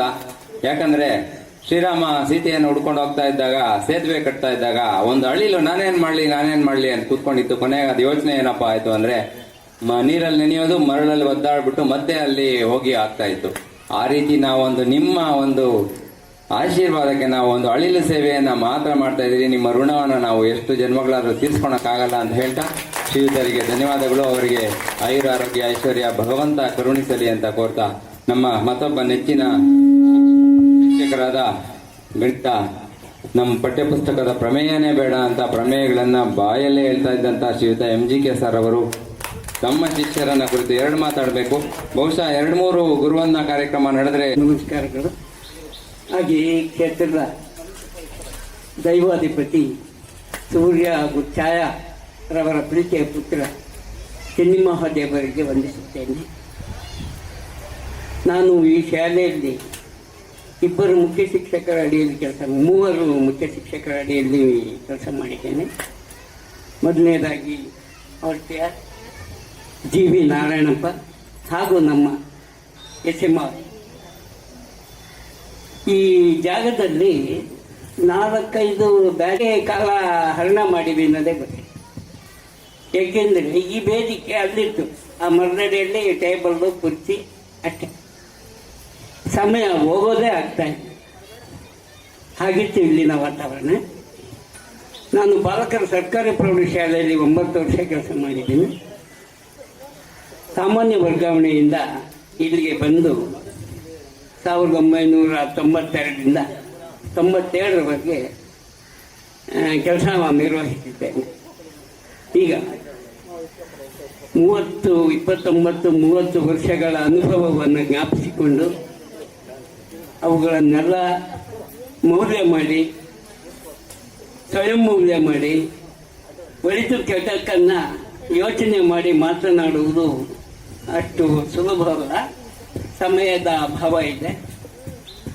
ಆದರೂ ಕೂಡ 2-3 ಗುರುವಂದನಾ ಕಾರ್ಯಕ್ರಮಕ್ಕೆ ಬಂದಿಲ್ಲ. ನನಗೆ ಮೊದಲೇ ಸೂಚನೆ ಕೊಟ್ಟಿದ್ದೆ. ಎಲ್ಲ ಅವಧಿಯ ಮಾತುಗಳನ್ನು ನಾನು ಈಗ ಆಡ್ತೆ. ಯಾಕೆಂದರೆ ತಾಳಿದವನು ಬಾಳೆಯನು ನಾವು ಕೇಳಿದ್ದೀವಿ. ಅದು ಹಣ ಇದೆಯಲ್ಲ, ಮನುಷ್ಯನ ನೈಜ ಸ್ವರೂಪವನ್ನು ಹೊರಗಾಕ. ಅದಕ್ಕೆ ಹಣಕ್ಕೆ ಜಾಸ್ತಿ ಇದ್ದಾಗ ಇಷ್ಟಪಡ್ತಕ್ಕಂಥದ್ದು ಜಾಸ್ತಿ, ಹಣ ಇದ್ದವ್ರನ್ನೇ ಜಾಸ್ತಿ ಇಷ್ಟಪಡೋದು. ಆ ಥರ ಆಗಲಿ ಮತ್ತೊಮ್ಮೆ ನನ್ನನ್ನು ಕರೆಸಿ ಈಗ 2-3 ಕಾರ್ಯಕ್ರಮಗಳು ಮಾಡಿದ್ದಾರೆ. ನಾನು ಯಾವ ಕಾರ್ಯಕ್ರಮಕ್ಕೂ ಬಂದಿಲ್ಲ. ಯಾಕಂದರೆ ಒಂದು ಕಾರ್ಯಕ್ರಮದಲ್ಲಿ ನನಗೆ ಧಾರವಾಡದಲ್ಲಿ ಟ್ರೈನಿಂಗ್ ಹಾಕಿದ್ರು 5 ದಿವಸ. ಆವಾಗ ಒಂದು ಕಾರ್ಯಕ್ರಮ ಇತ್ತು. ಮತ್ತೆ ಒಂದು ಕಾರ್ಯಕ್ರಮ ಮಾಡಿದರು. ಆವಾಗ ನನಗೆ ಭಾಳ ಇಂಪಾರ್ಟೆಂಟ್ ಆದ ಒಂಚೂರು ಒತ್ತಡ ಜಾಸ್ತಿ. ಈಗ ನಾನು ಮುಖ್ಯ ಶಿಕ್ಷಕನಾಗಿ ಹಿರಿಯೂರು ತಾಲೂಕಲ್ಲಿ ಕೆಲಸ ಮಾಡ್ತಾ ಇದ್ದೀನಿ. ಹಾಗಾಗಿ ಒತ್ತಡಗಳು ಜಾಸ್ತಿ. ಯಾಕಂದರೆ ಕಂಪ್ಯೂಟರ್ ತಂತ್ರಜ್ಞಾನದಲ್ಲಿ ಎಲ್ಲ ಕಂಪ್ಯೂಟರ್ ಮೂಲಕನೇ ಆಗಬೇಕು. ಹಾಗಾಗಿ ಬೇರೆ ಮತ್ತೊಂದು ಪರ್ಸನಲ್ ಕೆಲಸ ಇರೋದ್ರಿಂದ ಬರೋಕ್ಕಾಗಲಿಲ್ಲ. ಅದಕ್ಕೆ ಕ್ಷಮೆ ಇರಲಿ ಅಂತ ನಾನು ಆವಾಗಲೇ ಕೇಳಿಬಿಟ್ಟಿದ್ದೀನಿ. ಕ್ಷಮಿತರ ಬಿಡ್ತಾರ ಅದು ಬೇರೆ ವಿಚಾರ. ಹಾಗೆ ಎಲ್ಲರಿಗೂ ಕೂಡ ಮತ್ತೊಮ್ಮೆ ನಾನು ಕರೆದು ಒಂದು ಗೌರವದ ಸ್ಥಾನವನ್ನು ನೀಡಿದ್ದೀರ. ಮತ್ತೊಮ್ಮೆ ನಿಮ್ಮೆಲ್ಲರಿಗೂ ಕೂಡ ವಂದಿಸ್ತಾ ನನ್ನ ನಮಸ್ಕಾರ ಮಾಡ್ತೀನಿ. ಆಶೀರ್ವಚನವನ್ನು ಈ ಸುಸಂದರ್ಭದಲ್ಲಿ ನೀಡಿದ್ದಾರೆ. ಅವರಿಗೆ ಎಲ್ಲ ಶಿಷ್ಯ ವೃಂದದ ಪರವಾಗಿ ತುಂಬ ಹೃದಯ ಧನ್ಯವಾದಗಳನ್ನು ಅರ್ಪಿಸುತ್ತಾ ಮುಂದಿನ ಒಂದು ಭಾಷಣ ಅಥವಾ ಹಿತವಚನ ಶ್ರೀಯುತ RTR ಸರ್ ಅವರು ನಮ್ಮ ಎಲ್ಲ ಶಿಷ್ಯ ವೃಂದವನ್ನು ಉದ್ದೇಶಿಸಿ 2 ಮಾತುಗಳನ್ನು. ಅಧ್ಯಕ್ಷತೆಯನ್ನು ವಹಿಸಿರ್ತಕ್ಕಂಥ ವಿಜಯಾನಂದ ಅವರೇ, ಮತ್ತು ಈ ಶಾಲೆಯಲ್ಲಿ ಮುಖ್ಯೋಪಾಧ್ಯಾಯರಾಗಿದ್ದು ಮುಂದೆ ಶಿಕ್ಷಣಾಧಿಕಾರಿಗಳಾಗಿ ಬೇರೆ ಬೇರೆ ಹುದ್ದೆಗಳಲ್ಲಿ ಕೆಲಸ ಮಾಡಿರ್ತಕ್ಕಂಥ ನನ್ನ ಸನ್ನಿಹಿತರಾಗಿರ್ತಕ್ಕಂಥ ರಮೇಶ್ ಅವರೇ, ಹಾಗೂ ಇಲ್ಲಿ ವೇದಿಕೆ ಮೇಲೆ ಇರ್ತಕ್ಕಂಥ ನನ್ನೆಲ್ಲ ಶಿಕ್ಷಕ ಬಂಧುಗಳೇ, ವಾರ್ತಾ ಅಥವಾ ಮಾಧ್ಯಮ ಮಿತ್ರರೇ, ಹಾಗೂ ನಾನು ವಿದ್ಯಾರ್ಥಿಗಳು ಅಂತ ನಾನು ಸಂಬೋಧನೆ ಮಾಡುವುದಿಲ್ಲ, ವಿದ್ಯಾರ್ಥಿ ಮಿತ್ರರನ್ನೇ. ವಿದ್ಯಾರ್ಥಿಗಳ ಆ ರೀತಿ ತಗೊಂಡ್ರೆ ನಮ್ಮ ಜೀವನ ಪರ್ಯಂತ ವಿದ್ಯಾರ್ಥಿಗಳು ನಾವು, ನೀವೇ ಅಲ್ಲ, ನಾವು ಕೂಡ ವಿದ್ಯಾರ್ಥಿಗಳನ್ನೇ. ಆದರೆ ಇವಾಗ ನೀವು ಪೇರೆಂಟ್ಸ್ ಆಗಿದ್ದೀರಿ, ವಿವಿಧ ಹುದ್ದೆಗಳಲ್ಲಿ ಕೆಲಸ ಮಾಡ್ತಾ, ಸಮಾಜದಲ್ಲಿ ಬೇರೆ ಬೇರೆ ಕ್ಷೇತ್ರಗಳಲ್ಲಿ ಕೆಲಸ ಮಾಡ್ತಾ ಇದ್ದೀರಿ. ಆ ದೃಷ್ಟಿಯಲ್ಲಿ ನಾನು ನನ್ನ ಬಂಧುಗಳೇ ಅಥವಾ ಮಿತ್ರರೇ ಅಂತ ನಾನು ಬಯಸ್ತೀನಿ, ತಿಳ್ಕೊಂಡಿದ್ದೀನಿ. ಈಗ ಇನ್ನಿತರಗ ಮಾತನಾಡಿರ್ತಕ್ಕಂಥ ನಮ್ಮ ಮಿತ್ರರೆಲ್ಲರೂ ಕೂಡ ಸಾಕಷ್ಟು ವಿಚಾರಗಳನ್ನು ತುಂಬ ಚೆನ್ನಾಗಿ ನಿಮ್ಮ ಮುಂದೆ ಇಟ್ಟಿದ್ದಾರೆ. ನಾನು ಅದಕ್ಕೆ ಹೇಳಿದ್ದು, ಎಲ್ಲರೂ ಏನೇನು ಅಭಿಪ್ರಾಯಗಳಿದೆ ಅವರು ಹೇಳಿಬಿಡಲಿ, ಕೊನೆಯಲ್ಲಿ ನಾನು ಮಾತನಾಡಿದರೆ ಒಳ್ಳೆಯದು. ಯಾಕೆಂತ ಹೇಳಿದ್ರೆ ಎಲ್ಲರೂ ಗೊತ್ತು ನಾನು ಜಾಸ್ತಿ ಹೊತ್ತು ಮಾತನಾಡ್ತೀನಿ ಹಾಗೆ ಅಂತ. ಇಲ್ಲ, ಇವಾಗ ನನ್ನ ಕೆಲಸ ಕಡಿಮೆ ಆಗಿದೆ. ಯಾಕೆಂತ ಹೇಳಿದ್ರೆ ಎಲ್ಲರೂ ತುಂಬ ಚೆನ್ನಾಗಿ ಆ ಎಲ್ಲ ವಿಷಯಗಳು ಕೂಡ ಅವರು ಚೆಕ್ ಮಾಡಿದ್ದಾರೆ. ಆದ್ದರಿಂದ ಅವೆಲ್ಲ ಕೂಡ ಯಾವುದು ಕೂಡ ರಿಪೀಟ್ ಮಾಡಲಿಕ್ಕೆ ಹೋಗುವುದಿಲ್ಲ. ಅವೆಲ್ಲವೂ ಸರಿಯಾಗೇ ಇದೆ. ಅದನ್ನು ಪ್ರತಿಯೊಬ್ಬರೂ ಕೂಡ ಸಮಾಜದಲ್ಲಿ ಪಾಲಿಸಲೇಬೇಕು, ನಮ್ಮ ಜೀವನದಲ್ಲಿ ಅಳವಡಿಸಲೇಬೇಕು ಅಂತ ಮತ್ತೊಮ್ಮೆ ನಾನು ನಿಮ್ಮ ಗಮನಕ್ಕೆ ತರಬಯಸ್ತೇನೆ. ಮಿತ್ರರೇ, ನಾವು 1982ರಲ್ಲಿ ಇಲ್ಲಿ ಪ್ರಾರಂಭ ಮಾಡಿದ್ದು ಶಾಲೆ. ಒಬ್ಬ ವೆಂಕಟರಮಣಪ್ಪ ಅಂತ ಹೇಳ್ಬಿಟ್ಟು ದೊಡ್ಡಗಂಜೂರಿಂದ ಒಬ್ಬ ಮಿಡಲ್ ಸ್ಕೂಲ್ ಹೆಡ್ ಮಾಸ್ಟರ್ ಬಂದು 82 ಜನ ವಿದ್ಯಾರ್ಥಿಗಳನ್ನು ಇಲ್ಲಿ ದಾಖಲೆ ಮಾಡಿದ್ರು. ಆನಂತರ ಬಹುಶಃ 2 ವಾರದ ನಂತರ ಏನೋ ನಾನು TCH ಇದ್ದೆ, ಕೋಲಾರ TCHಲ್ಲಿ. ಅಲ್ಲಿ ಶಿಕ್ಷಕನಾಗಿದ್ದೆ. ಅಲ್ಲಿಂದ ನಾನು ನಮ್ಮ ಡಿಪಾರ್ಟ್ಮೆಂಟಲ್ಲಿ ಸ್ವಲ್ಪ ಕಣ್ಣಿಗೆ ಬಿದ್ದವ್ರನ್ನ ಯಾವುದೋ ಒಂದು ಜವಾಬ್ದಾರಿ ಕಳಿಸ್ಬಿಟ್ಟು ಇನ್ನೊಂದು ಕೆಲಸಕ್ಕೆ ಕಳಿಸ್ತಾರೆ. ಹಾಗೆ ನನ್ನನ್ನು ನಿಮ್ಮ 32 ಪ್ರಕಾರ ಹೆಡ್ ಮಾಸ್ಟರ್ ಆಗಿ, ನನ್ನ ಪಕ್ಕ ಹೆಡ್ ಮಾಸ್ಟರ್ ಅಲ್ಲ, ಪಕ್ಕ DDP ಕೂಡ ಆಗಲಿಲ್ಲ, ಒಟ್ಟಿನಲ್ಲಿ DDP ಆಗಿದ್ದೆ ಅಟ್ಲೀಸ್ಟ್ 1 ತಿಂಗಳಾದ್ರೂ. ಆ ಥರ ನಮ್ಮ ಈ ಕ್ಷೇತ್ರದಲ್ಲಿ ನಿಜವಾಗ್ಲೂ ಏನೇನು ಪೋಸ್ಟ್ ಇದೆಯೋ ಎಲ್ಲ ಪೋಸ್ಟ್ಗಳು ನಾನು ಸೇವೆ ಅನುಭವವನ್ನು ಪಡೆದೇ ಬಂದಿರು. ಪ್ರೈಮರಿ ಶಿಕ್ಷಕನಾಗಿ ಕೆಲಸ ಮಾಡಲಿಲ್ಲ. ಆದರೆ ಪ್ರೈಮರಿ ಶಿಕ್ಷಕ ಯಾವ ಥರ ಮಾಡ್ತಾ ಇದ್ದಾನೆ, ಎಲ್ಲಿ ಇಡುತ್ತಾ ಇದ್ದಾನೆ, ಮಕ್ಕಳಿಗೆ ಏನೇನು ಕೊರತೆಯಾಗಿದೆ ಅನ್ನೋ ಥರ ನೋಡಲಿಕ್ಕೆ ನಾನು ಇನ್ಸ್ಪೆಕ್ಟರ್ ಆಗಿ ಹೋಗಿದ್ದೆ. ಮುಕ್ತ ಮಲೆನಾಡನ್ನು ನೋಡಿದ್ದು ನಾನು ಶಿಡ್ಲಘಟ್ಟದಲ್ಲಿ. ಒಂದು ಕಡೆ ಶಿಡ್ಲಘಟ್ಟ 2 ಭಾಗ, ಒಂದು ಕಡೆ ಬೆಟ್ಟಗುಡ್ಡಗಳು, ಅದು ಅಂತ ನೆಗ್ಲೆಕ್ಟೆಡ್ ಏರಿಯಾ. ಅದು ಆ ಕಾಲಕ್ಕೆ ನಾನು ಹೇಳ್ತಾ ಇರೋದು 1978, 79. ಆಮೇಲೆ ರೈಲ್ವೆ ಕಂಬಿ ಇದೆ. ರೈಲ್ವೆ ಕಂಬಿ ಈ ಕಡೆ ಅಂದರೆ ಇವರು ಸುಸಂಸ್ಕೃತರು, ಅವರು ಅನಾಗರಿಕರು ಅನ್ನೋ ಥರ ನಾನು ಆ ಪದ ಬಳಸ್ತೀನಿ. ಆ ಥರ ಒಂದು ಇದ್ದ ಕಾಲ ಅದು. ಅಂಥ ಕಾಲದಲ್ಲಿ ಇನ್ಸ್ಪೆಕ್ಟರ್ ಆಗಿ ಆ ಹುದ್ದೆಗೆ ನಾನು ಒಂದು ಅರ್ಥ ಕೊಟ್ಟೆ.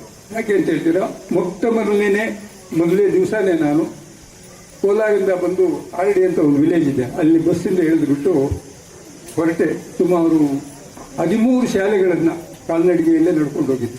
ಕೊನೆಯಲ್ಲಿ ಸಾಯಂಕಾಲ 4 ಗಂಟೆಗೆ ಅವಾಗ AU ಆಫೀಸ್ ಇತ್ತು, ಅಲ್ಲಿ ಹೋಗಿ ಅಲ್ಲಿ AUವನ್ನು ಮಾತನಾಡಿಸ್ಬಿಟ್ಟು ಆಮೇಲೆ ಹೊರಟಿದ್ದೆ. ಆ ಥರ ಎಲ್ಲ ಸ್ಕೂಲ್ಗಳು ಸುಮಾರು ಒಂದೇ ವರ್ಷ ಇದ್ದಿದ್ದು ನಾನಲ್ಲಿ. ಅಲ್ಲಿಂದ ಕೋಲಾರ ನನ್ನನ್ನು ಕರೆಯಿತು. ಕೋಲಾರಿನಲ್ಲಿ ಬಂದು ಸುಮಾರು 3 ವರ್ಷ ಒಂದು ಶಾಲಾ ಶಿಕ್ಷಕನಾಗಿ ಇದು ತನಿಖಾಧಿಕಾರಿಯಾಗಿದ್ದೆ. ಆ ಒಂದು ಸಂದರ್ಭ ಒಂದು ನೆನೆಸ್ಕೊಳ್ತೀನಿ, ಇದಕ್ಕೆ ಹೇಗೆ ನನಗೆ ಸಂಬಂಧ ಅಂತ. 80ರಲ್ಲಿ ಮದ್ನಳ್ಳಿಗೆ ಇನ್ಸ್ಪೆಕ್ಟರ್ ಆಗಿದ್ದಾಗ ಒಂದು ವಿಸಿಟ್ ಕೊಟ್ಟಿದ್ದೆ ನಾನು. ಸಾಮಾನ್ಯವಾಗಿ ಬೇರೆಯವರು ಈ ಕಾಲದ ಅವಾಗೇನು ಹೆಚ್ಚು ಅಂದರೆ ಸೈಕಲ್ ಅಷ್ಟೇ, ಈಗ ಬೈಕ್ ಇಲ್ಲ, ಏನೂ ಇರಲಿಲ್ಲ ಅವಾಗ. ಬಸ್ಸು ಎಲ್ಲಿ ಈ ಕಡೆ ಹೋಗ್ತಾ ಇತ್ತು, ಇಲ್ಲಿ ನಡ್ಕೊಂಡು ಹೋಗ್ತಾ ಇದ್ದೆ, ಬರ್ತಾ ಇದೆ. ಹಾಗೆ ಮಧ್ಯಾಹ್ನ ಆಮೇಲೆ ಇನ್ನೇನು ಅಂದರೆ ಕೆಲವು ಟೀಚರ್ಸು ನಮ್ಮ ಬ್ಯಾಗ್ ಹಿಡ್ಕೊಂಡು ಹಿಂದೆ ಬರೋರು. ನಾನು ಆ ಪದ್ಧತಿಯನ್ನು ಕಟ್ ಮಾಡಿದೆ. ನಮ್ಮ ಜೊತೆಗೆ ಯಾರು ಬರಬೇಡಿ, ನನ್ನ ಡ್ಯೂಟಿ ನಾನು ಬಂದಿದ್ದೀನಿ, ನೋಡ್ಕೊಡ್ತೀನಿ, ಹೋಗ್ತಾ ಇದ್ದೀನಿ. ಹಾಗೆ ಮಧ್ಯಾಹ್ನ ಬಂದೆ. ಸುಮಾರು 1 ಗಂಟೆ ಸಮಯ. ಅಲ್ಲಿ ಒಂದು ಆಲದ ಮರ ಇತ್ತು, ಅದು ಇವಾಗಿಲ್ಲ ಕಾಣಿಸ್ತದೆ. ಅದ್ರ ಕೆಳಗೆ ಒಂದು ರಚ್ಚೆ ಇತ್ತು, ಅದ್ರ ಮೇಲೆ ಕೂತ್ಕೊಂಡು ಬಸ್ ಅವಾಗ ಫ್ರೀಕ್ವೆಂಟ್ ಬಸ್ಸಸ್ ಸಿಗಲಿಲ್ಲ. ಕೂತ್ಕೊಂಡು ಹಾಗೇ ಯೋಚನೆ ಮಾಡ್ತಾ ಇದ್ದೆ. ಇಲ್ಲಿ ಆಂಜನೇಯ ಸ್ವಾಮಿ ದೇವಸ್ಥಾನ ಇತ್ತು, ಅದು ಈ ದೇವಸ್ಥಾನ ಇತ್ತು, ಆದರೆ ಶಿಥಿಲ ವ್ಯವಸ್ಥೆಯಲ್ಲಿತ್ತು, ಆಗೇನಿಲ್ಲ, ಅಪೂರ್ಣ ಹೇಳಬೇಕಾದ್ರೆ. ಆ ಆಂಜನೇಯ ಸ್ವಾಮಿ ಗುಡಿಗೆ ದಿಕ್ಕಿಲ್ಲ, ದಿವಾಣ ಇಲ್ಲ. ಸಾಲದಕ್ಕೆ ಕೆಲವು ದಿವಸಗಳ ಹಿಂದೆ ಅಲ್ಲಿ ಒಂದು ಕೊಲೆ ಆಗಿತ್ತು. ಹಾಗಾಗಿ ಜನ ಯಾರೂ ಸೇರ್ತಾ ಇರಲಿಲ್ಲ. ನಿರ್ಜನವಾಗಿರ್ತಕ್ಕಂಥ ಪ್ರದೇಶ ಇದು. ಆ ಥರ ಒಂದು ಕಾಡು ಪ್ರದೇಶವಾಗಿತ್ತು. ಹಾಗೆ ಕೂತ್ಕೊಂಡು ಏನಪ್ಪ ಇದು ಅಂತ ಹಂಗೆ ಯೋಚನೆ ಮಾಡ್ಕೊಂಡು ಹೋದ ಮೇಲೆ ಬಹುಶಃ 2 ವರ್ಷಕ್ಕೇ ಮತ್ತೆ ನಾನು ಇಲ್ಲಿಗೆ ಬರಬೇಕಾಯಿತು. ಒಂದು ಪ್ರಕಾರ ಬಂದು ಪ್ರಾರಂಭ ಮಾಡಿದ್ದು ಆಂಜನೇಯ ದೇವಸ್ಥಾನ ಮತ್ತು ಯಾಕೆಂದರೆ 2 ಸೆಕ್ಷನ್, ಒಂದು ಸೆಕ್ಷನಲ್ಲಿ ಒಂದು ಸೆಕ್ಷನ್ ಇಲ್ಲಿ, ಹಾಗೆ ಪ್ರಾರಂಭ ಮಾಡಿದ್ದು. ಆಮೇಲೆ ಒಬ್ಬೊಬ್ಬರೇ ಟೀಚರ್ಸು, ಮೊದಲು ಯಾರೂ ಇರಲಿಲ್ಲ, ಒಬ್ಬೊಬ್ಬರೇ ಬಂದರು. ಎಲ್ಲ ನಮ್ಮ ರಮೇಶ್ ಅವರು ಹೇಳಿದ್ರಲ್ಲ ಕಾಂಟ್ರಾಕ್ಟ್ ಟೀಚರ್ಸ್ ಅಂತ, ಹೀಗೆ ಕಾಂಟ್ರಾಕ್ಟ್ ಟೀಚರ್ಸೇ ಒಬ್ಬೊಬ್ಬರು ಬಂದರು. 84 ಸ್ಟಾಫು ಆಯಿತು. ನಾನು ಮೇಸ್ಟ್ರಾಗಿ ಕ್ಯಾಲ್ನೂರಿನಲ್ಲಿ ನಿಜವಾಗ್ಲೂ ಹೈಸ್ಕೂಲ್ ಶಿಕ್ಷಕನಾಗಿ ಒಳ್ಳೆ ಟೀಚರ್ ಆಗಬೇಕಾದ್ರೆ ನಾನು ಕಲಿತಿದ್ದು ಕ್ಯಾಲ್ದೂರಿನಲ್ಲಿ ಅಂತ ಒಂದು ಸ್ಥಳ ಅದು. ಆಮೇಲೆ ಆವಾಗ ನನಗೆ ಬಹಳಷ್ಟು ಯೋಚನೆಗಳಿತ್ತು. ನಾನು ಒಬ್ಬ ಮುಖ್ಯೋಪಾಧ್ಯಾಯನಾಗಿ ಸಂಸ್ಥೆಯನ್ನು ಏನಾದರೂ ಮಾಡಬೇಕು ಅಂತ ಒಂದು ಗುರಿ ಇತ್ತು ನನಗೆ. ಆ ಒಂದು ಗುರಿ ಇಲ್ಲಿ ನಾನು ಕಾರ್ಯತಃ ಮಾಡಬೇಕಾದ್ರೆ ನನಗೆ ಸಾಧ್ಯ ಆಯಿತು. ಯಾಕೆ ಅಂತ ಹೇಳಿದ್ರೆ ಇಲ್ಲಿ ಆ ಥರ ಇದ್ದಾಗ ಈ ಬೇಕೆ ಒಂಥರ ಕಾಡಿನಲ್ಲಿ ಇತ್ತಲ್ಲ. ಒಂದ್ಸಾರಿ ನಮಗೆ ನಾನು ಮರೆಯೋಂಗಿಲ್ಲ ನಮ್ಮ ವೈಶ್ಯಾಮೇಗೌಡರನ್ನ. ಅವರು ಯಾಕೆಂದರೆ ಈ ಸ್ಕೂಲ್ಗೆ ಇಷ್ಟೊಂದು ಜಮೀನು, ಆ ಜಮೀನು ಎಲ್ಲ ಸಿಗಬೇಕಾದ್ರೆ ಅವರು ಪ್ರಧಾನ ವ್ಯಕ್ತಿ ಅಂದರೆ ಅವರೊಬ್ಬರೇ ಅಲ್ಲ, ಅವ್ರ ಜೊತೆಗೆ ಒಂದೊಂದು ಹಳ್ಳಿಯಲ್ಲೂ ಒಬ್ಬೊಬ್ಬರು ಇದ್ದಾರೆ. ಅವ್ರ ಹೆಸರೆಲ್ಲ ಹೇಳಲಿಕ್ಕೆ ಆಗೋದಿಲ್ಲ. ನಮ್ಮ ರಮೇಶ್ ಅವರು ಒಂದಿಬ್ಬರು ಹೆಸರು ಹೇಳಿದರು. ನಾನು ಹೇಳ್ತಾ ಹೋದ್ರೆ ಸುಮಾರು ಸಮಯ ಟೈಮ್ ಯಾಕೆಂತ ಹೇಳಿದ್ರೆ ನನಗೆ ಈ ಲೀಡರ್ಗಳಷ್ಟೇ ಅಲ್ಲ, ಜನಸಾಮಾನ್ಯರು ಕೂಡ, ತಾಯಿಯಂದಿರೂ ಕೂಡ ಹೇಳ್ತಾ ಇದ್ದೀನಿ. ಅದು ಏನು, ಬಡವರ ಶಾಲೆ ಇದು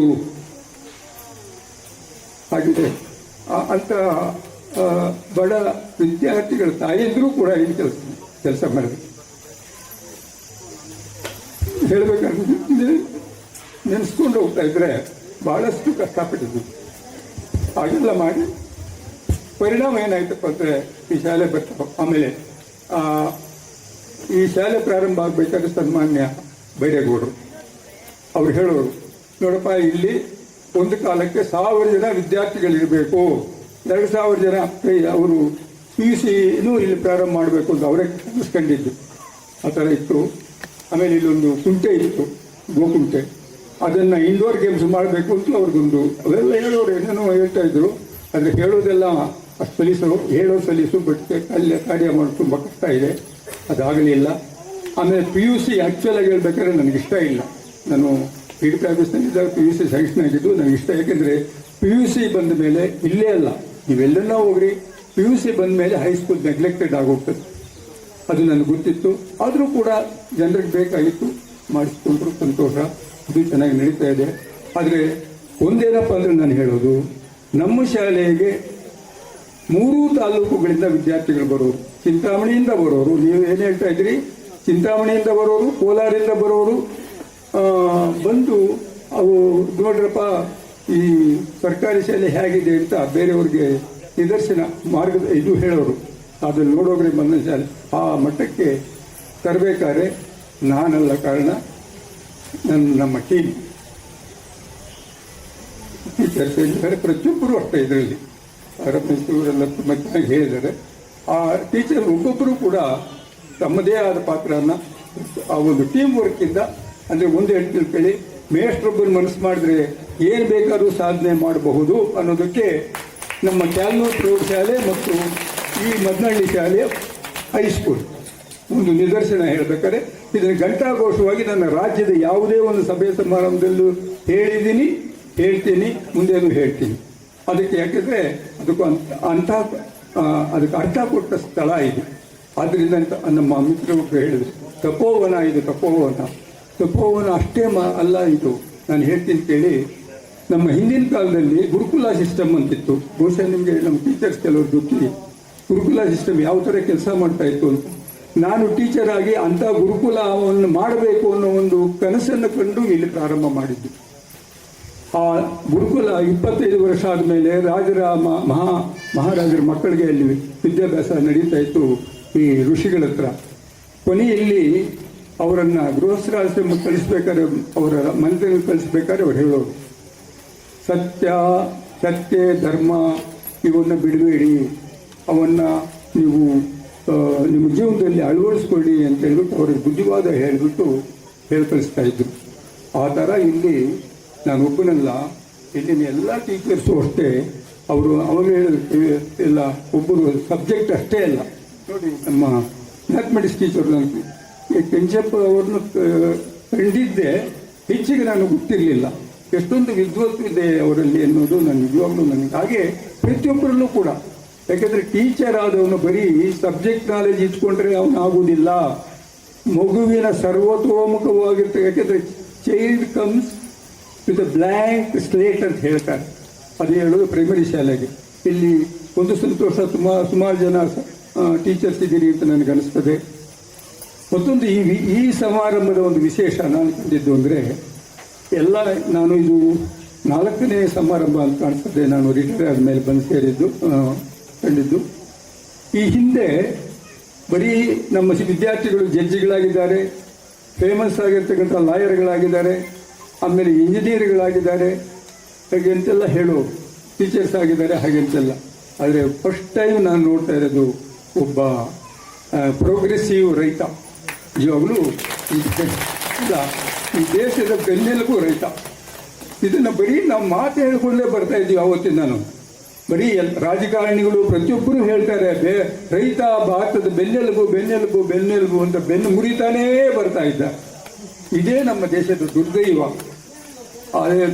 ನಾವು ಈ ಮಟ್ಟಕ್ಕೆ ಇರಬೇಕಾದ್ರೆ ಅದೇ ಕಾರಣ. ರೈತನಿಗೆ ಯಾವ ಒಂದು ಸ್ಥಾನ ಸಿಗಬೇಕೋ, ಅವನ ಕಷ್ಟ ಸುಖ ನೋಡುವಂಥ ಯಾವ ಸರ್ಕಾರನೂ ಇವತ್ತಿಗೆ ಬರಲಿಲ್ಲ. ಇದು ನಮ್ಮ ದೇಶದ ದುರ್ದೈವ. ಆದ್ದರಿಂದಲೇ ನಮ್ಮ ದೇಶ ಬೇರೆ ದೇಶಗಳಿಗಿಂತ ಅಷ್ಟು ಪ್ರಗತಿ ಆಗಿಲ್ಲ, ಆಗಲಿಕ್ಕೂ ಸಾಧ್ಯ ಇಲ್ಲ. ಆದ್ದರಿಂದ ಅದು ನೋಡಿ ನನಗೆ ತುಂಬ ಹೆಮ್ಮೆ ಆಗ್ತದೆ. ಯಾಕೆಂದರೆ ನಮ್ಮ ಶಾಲೆ ನಾವು ಅದನ್ನೆಲ್ಲ ಅಳವಡಿಸ್ಕೊಟ್ಟಿದ್ವಿ. ನಮ್ಮ ಶಾಲೆ ಅಂದರೆ ಬರೀ ಓದು ಬರಹ ಅಷ್ಟೇ ಅಲ್ಲ, ಮಗುವಿನ ಸರ್ವತೋಮುಖ ಅಭಿವೃದ್ಧಿಗೆ ನಾವು ಕೆಲಸ ಮಾಡಿರೋವು. ನಮ್ಮೆಲ್ಲ ಟೀಮ್ ಎಲ್ಲ ನಮ್ಮ ರಮೇಶ್ ಅವರು ಹೇಳ್ತಾ ಇದ್ರು, ನಮ್ಮ ವಿದ್ಯಾರ್ಥಿಗಳು ಸ್ಪೋರ್ಟ್ಸ್ನಲ್ಲಿ ಅಲ್ಲಪ್ಪ ಹಿಮಾಲಯ ಪರ್ವತಕ್ಕೆ ನಮ್ಮ ಈ ಹೆಣ್ಣು ಮಕ್ಕಳು ಹೋಗಿದ್ರು. ವಾಲಿಬಾಲು, ಕಬಡ್ಡಿ ಇದೆಲ್ಲ ಅಲ್ಲ, ಇದೆಲ್ಲ ಎಲ್ಲಿಂದ ಬರ್ತದೆ? ಇದು ಒಬ್ಬರು ಇಬ್ಬರು ಮಾಡುವಂಥ ಕೆಲಸನೇ. ಬರೀ PT ಮಾಸ್ಟರ್ ಒಬ್ಬರೇ ಎಲ್ಲ ಮಾಡೋಕ್ಕೆ ಸಾಧ್ಯ ಸ್ಪೋರ್ಟ್ಸ್ ಅಂತ ಹೇಳಿದ್ರೆ, ಅಥವಾ ಅಗ್ರಿಕಲ್ಚರ್ ಅಂತ ಹೇಳಿದ್ರೆ ಬರೀ ಅವರೊಬ್ಬರೇ ಅಲ್ಲ, ಪ್ರತಿಯೊಬ್ಬರೂ ಕೈ ಜೋಡಿಸ್ಬೇಕು. ಪ್ರತಿಯೊಬ್ಬರೂ ಕೂಡ ಅವರು ಪಾಠದಲ್ಲೂ ಗಮನ ಇರಬೇಕು, ಆಟದಲ್ಲೂ ಗಮನ ಇರಬೇಕು, ಇನ್ನೊಂದು ಚಟುವಟಿಕೆಯಲ್ಲೂ ಹೀಗೆ ಕಲ್ಚರಲ್ ಆಕ್ಟಿವಿಟೀಸ್ ಯಾವುದ್ರಲ್ಲೂ ಅಷ್ಟೇ. ಇದೆಲ್ಲ ಮಾಡಿದ್ರಿಂದ ಈ ಒಂದು ಸಂಸ್ಥೆ ಈ ಥರ ಬೃಹದಾಕಾರವಾಗಿ ಬೆಳ್ಕೊಂಡ್ಬಿಟ್ಟು. ಅಂದರೆ ಈ ಸಂಖ್ಯೆ ಕಡಿಮೆ ಆಗಿದೆ ಅಂತ ಹೇಳ್ತಾರೆ, ಏನು ವಿಧಿಯಿಲ್ಲ, ಏನು ಮಾಡೋದು. ಆವಾಗ ಸುತ್ತಮುತ್ತಲು ಯಾವ ಪ್ರೌಢಶಾಲೆಯಲ್ಲೂ ಇಲ್ಲ. ಆದರೆ ಇವಾಗ ಪ್ರೌಢಶಾಲೆಗಳು ಮಿಡ್ಲ್ ಸ್ಕೂಲ್ ಹಂತಕ್ಕೆ ಬಂದ್ಬಿಟ್ಟಿದೆ. ಪ್ರತಿಯೊಂದು ಶಾಲೆಯಲ್ಲೂ ಪ್ರತಿ ಊರಿನಲ್ಲೂ ಹೈಸ್ಕೂಲ್ ಪ್ರಾರಂಭ ಆಯಿತು. ಆಟೋಮೆಟಿಕ್ ಆಗಿ ಡಿಸ್ಟ್ರಿಬ್ಯೂಷನ್ ಆಗೋಯಿತು. ಹಾಗಾಗಿ ಇಲ್ಲಿ ಸಂಖ್ಯೆ ಕಡಿಮೆ ಆಗಿದೆ. ಆದರೂ ಕೂಡ ನಾನು ನಮ್ಮ ಇತರಲ್ಲಿ ಹೇಳೋದು, ಆ ಒಂದು ಗುಣಾತ್ಮಕ ಶಿಕ್ಷಣವನ್ನು ಕೊಡ್ರಿ ಮತ್ತು ನಮ್ಮ ಆದರ್ಶಗಳನ್ನು ಪ್ರತಿಪಾದಿಸಿಕೊಂಡು ನೀವು ಮುಂದಕ್ಕೆ ಹೋಗ್ತಾರೆ, ತುಂಬ ಸಂತೋಷ. ಆಮೇಲೆ ಇನ್ನೊಂದು ಏನು ಅಂತಂದರೆ, ತಾವೆಲ್ಲರೂ ಕೂಡ ಈಗಾಗಲೇ ನಿಮ್ಮನ್ನು ನಡೆಸಿದ್ದಾರೆ. ನಾನು ಮತ್ತೊಮ್ಮೆ ನಿಮ್ಮಲ್ಲಿ ಆಮೇಲೆ ಇನ್ನೊಂದು ಹೇಳಬೇಕು ಅಂದರೆ, ಈ ಇದರಲ್ಲಿ ಮೊಬೈಲ್ನಲ್ಲಿ ನನಗೆ ಹೆಚ್ಚಿಗೆ ನೋಡೋಕೆ ಬರೋದಿಲ್ಲ. ಆದರೂ ಕೂಡ ಒಂದೊಂದು ಕ್ಷೇತ್ರದಲ್ಲಿ ಒಬ್ಬೊಬ್ಬರ ನಾನು ಗಮನಿಸಿದ್ದೀನಿ. ಒಬ್ಬ ಜಡ್ಜು ಹೇಗಿರಬೇಕು ಅನ್ನೋದಕ್ಕೆ ನಮ್ಮ ಕರ್ನಾಟಕ ಹೈಕೋರ್ಟ್ನಲ್ಲಿ ನಾನು ಕಂಡಂತೆ ಒಬ್ಬ ಜಡ್ಜ್ ಇದ್ದಾರೆ. ನಾನು ಅವ್ರನ್ನೆಲ್ಲೂ ನೋಡಿಲ್ಲ, ಬರೀ ಮೊಬೈಲ್ನಲ್ಲಿ ನೋಡಿರೋದಕ್ಕೆ. ವರದಾಚಾರ್ಯ ಶ್ರೀಶಾನಂದ ಅಂತ ಅವರು ಅವಾಗ ಟಿ ವಿನಲ್ಲಿ ಅವ್ರದ್ದು ಇದು ಬರ್ತಾ ಇರ್ತದೆ, ಕೋರ್ಟ್ ಪ್ರೊಸೀಡಿಂಗ್ಸ್ ಕೂಡ ಬರ್ತದೆ. ನಾನು ನೋಡಿದ್ದೀನಿ. ನಿಜವಾಗಲೂ ಏನು ಜಡ್ಜ್ ಆದವರು ಎಷ್ಟು ಆನಂದವಾಗಿ ನಾವು ಮಾಡೋ ಕೆಲಸ ಪ್ರತಿಯೊಂದು ಅಷ್ಟೇ. ನಮ್ಮ ಮನಸ್ಸು ಮತ್ತು ಹೃದಯನ ಅದರಲ್ಲಿ ಅರ್ಪಣೆ ಮಾಡಿಕೊಂಡು ಕೆಲಸ ಮಾಡಬೇಕು. ಮಾಡ್ತಾ ಅವ್ರು ಮಾತನಾಡ್ತಾ ಇದ್ರೆ ಕಂಪ್ಲೀಟ್ ಕೋರ್ಟು ಎಲ್ಲ ಇವರು ಲಾಯರ್ಸು ಕಣ್ಣು ಮೇಲೆ ಕಣ್ಣು ರೆಟ್ಟೆ ಆಗದೇನೆ ನೋಡ್ತಾ ಇತ್ತು. ಅಷ್ಟೊಂದು ಅದನ್ನು ನಾನು ಗಮನಿಸಿರೋ 2-3 ಸಾರಿ ನಾನು ಗಮನಿಸಿದ್ದೀನಿ. ಅವರ ಮಾತಿನಲ್ಲೇ ಎಲ್ಲ ತೀರ್ಪುಗಳು ಬಂದ್ಬಿಡ್ಬೇಕು. ಇಲ್ಲಿ ತನಕ ಹೋಗ್ತದೆ. ಅಲ್ಲ ರೇ, ನಮ್ಮ ದೇಶದ ಕಾನೂನು ಅಂದರೆ ಏನು ಅಂದ್ಕೊಂಡಿದ್ದೀವಿ? ಮೊನ್ನೆ ಇಂಡಿಪೆಂಡೆನ್ಸ್ ಆದಮೇಲೆ ಬಂದಿದ್ದಲ್ಲ ಇದು. ಅಂದರೆ BC ಅಂದರೆ ಇವನು ಅಶೋಕ ಇರ್ಬೋದು ಅಂತ ಚರಿತ್ರೆಯಲ್ಲಿ ಬರ್ತಾರೆ. ಅವ್ರಿಗೂ ಹಿಂದಿನ ಕಾಲದ ಒಂದು ಹಿಂದೇನೆ ನಮ್ಮಲ್ಲಿ ಕಾನೂನು ವ್ಯವಸ್ಥೆ ಚೆನ್ನಾಗಿತ್ತು, ಕೋರ್ಟ್ಗಳು ಇನ್ನೂ ಚೆನ್ನಾಗಿ ನಡೀತಾ ಇತ್ತು ಅನ್ನೋಕ್ಕೆ ನಿದರ್ಶನಗಳು ಕೊಡ್ತಾರೆ. 2 ಎಕ್ಸಾಂಪಲ್ ಕೂಡ ಕೊಡ್ತಾರೆ, ನಾನು ಮರ್ತೋಗಿದ್ದೀನಿ, ನೆನಪಿಲ್ಲ. ಹಾಗೆ ಇದನ್ನು ರಾಮಾ ಜೋಯಿಸ್ ಅಂತ ಹೇಳ್ಬಿಟ್ಟು ನಮ್ಮ ಕರ್ನಾಟಕದ ಹೈಕೋರ್ಟ್ನಲ್ಲಿ ಜಡ್ಜ್ ಆಗಿದ್ದರು. ಮೊದಲು ಲಾಯರ್ ಆಗಿದ್ದರು, ಜಡ್ಜ್ ಆದರು. ಆಮೇಲೆ ಸುಪ್ರೀಂ ಕೋರ್ಟ್ನಲ್ಲೂ ಜಡ್ಜ್ ಆಗಿ ರಿಟೈರ್ ಆಗಿದ್ದಾರೆ. ಅವರು ಒಂದು ಪುಸ್ತಕ ಬರೆದಾರಂತೆ. ಈ ಕೆಲವು ಪುಸ್ತಕಗಳು ನಾವು ನಿಜವಾಗ್ಲೂ ಟೀಚರ್ಸನ್ನು ಓದಬೇಕು ಅಂತ ನಾನು ಬಯಸ್ತೀನಿ. ಆ ಪುಸ್ತಕಗಳನ್ನು ಓದಬೇಕಾಗ್ತದೆ. ಆ ರಾಮಾ ಜೋಯಿಸ್ ಅವರು ಕೂಡ ಅದನ್ನು ರೆಫರ್ ಮಾಡ್ತಾರಂತೆ.